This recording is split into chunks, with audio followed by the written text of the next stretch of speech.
Pork producers and industry leaders gathered in Mankato, Minnesota this week for the annual Pork Congress. It featured a trade show, educational seminars, and more.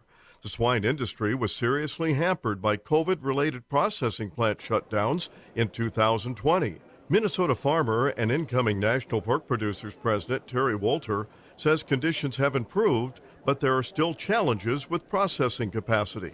We've kind of recovered from a harvest standpoint. If you remember, during COVID, our big challenges was workforce and labor issues in the harvest plants, and so we've pretty well got that back online and we're running.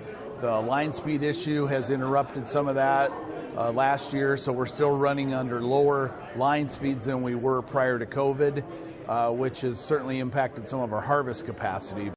California's Proposition 12 went into effect in 2022 and places restrictions on the amount of space that an animal or bird must have if the meat or eggs can be legally sold in California.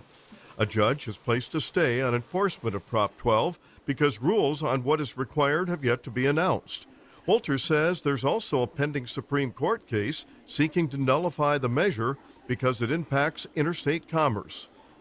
So if that would go through, what it's going to do is mandate how pork is raised across the country. And our concern as producers is it disrupts our interstate commerce laws. So California will have say in every state in the country on how pigs are to be raised, which we as producers don't feel that's right.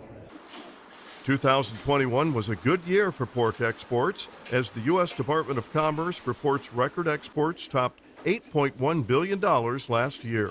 We're obviously spending a lot of energy and effort into ASF preparedness because we are so dependent on our export market that we need to keep those markets open. So we've had good export into Mexico, China, etc. around the globe.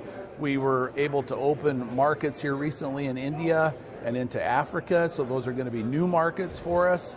And so we're optimistic we can move some extra product going forward here. For the pork industry, there certainly are challenges, but there are also opportunities. Pork producers are feeling better about their bottom line, and pork leaders feel good about the future. This is Lynn Ketelsen reporting.